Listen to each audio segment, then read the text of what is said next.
Hello ಎಲ್ರಿಗೂ ನಮಸ್ಕಾರ. ನಾನಿವತ್ತು ಲಕ್ಷ್ಮಣ ಫಲ ಹಣ್ಣಿನ ಮಿಲ್ಕ್ ಶೇಕ್ನ ಮಾಡ್ತಿದ್ದೀನಿ. ನಾನಿಲ್ಲಿ 2 ಲಕ್ಷ್ಮಣ ಫಲ ಹಣ್ಣನ್ನು ತಗೊಂಡಿದ್ದೀನಿ. ಈಗ ಈ ಹಣ್ಣಿನಿಂದ ಸೀಡ್ಸ್ನ ತೆಗಿಬೇಕು, ಹಾಗಾಗಿ ಚಾಪರ್ನ ಯೂಸ್ ಮಾಡ್ಕೊಳ್ತಾ ಇದ್ದೀನಿ. ಚಾಪರ್ನಲ್ಲಿ ಹಣ್ಣನ್ನು ಹಾಕಿ 10 to 15 ಟೈಮ್ಸ್ ಈ ಥರ ಎಳೆದ್ರೆ ಸೀಡ್ಸ್ ಆ್ಯಂಡ್ ಪಲ್ಪ್ ಬೇರೆ ಆಗುತ್ತೆ. ಸೀಡ್ಸ್ನ ತೆಗೆದುಹಾಕಿ ಪಲ್ಪ್ನ ಜಾರ್ಗೆ ಹಾಕೊಂಡಿದ್ದೀನಿ. ಅದಕ್ಕೆ ಸಕ್ಕರೆ, ಹಾಲು ಮತ್ತು ಸ್ವಲ್ಪ ಕಪ್ಪು ದ್ರಾಕ್ಷಿನ ಹಾಕೊಂಡಿದ್ದೀನಿ. ನಾನಿಲ್ಲಿ ಹಾಲನ್ನು ಕಡಿಮೆ ಹಾಕಿದ್ದೀನಿ, ಯಾಕಂದರೆ ಗಟ್ಟಿಯಾಗಲಿ ಅಂತ.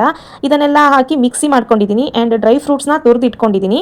ಈಗ ಮಿಲ್ಕ್ ಶೇಕ್ ರೆಡಿಯಾಗಿದೆ. ಇದನ್ನು ನನ್ನ ಮಕ್ಕಳಿಗೆ ಟೇಸ್ಟ್ ಮಾಡೋದಕ್ಕೆ ಕೊಡ್ತೀನಿ. ಅದಕ್ಕೆ 2 ಗ್ಲಾಸಿಗೆ ಮಿಲ್ಕ್ ಶೇಕ್ನ ಹಾಕ್ತಿದ್ದೀನಿ. ಅದ್ರ ಮೇಲೆ ಡ್ರೈ ಫ್ರೂಟ್ಸ್ನು ಕೂಡ ಹಾಕಿದ್ದೀನಿ.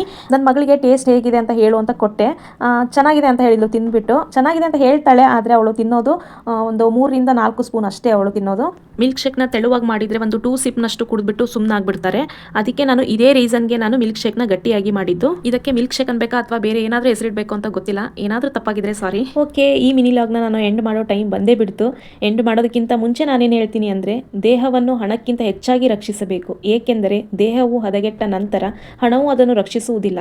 ಎಷ್ಟು ನಿಜ ಅಲ್ವಾ? Thank you for watching.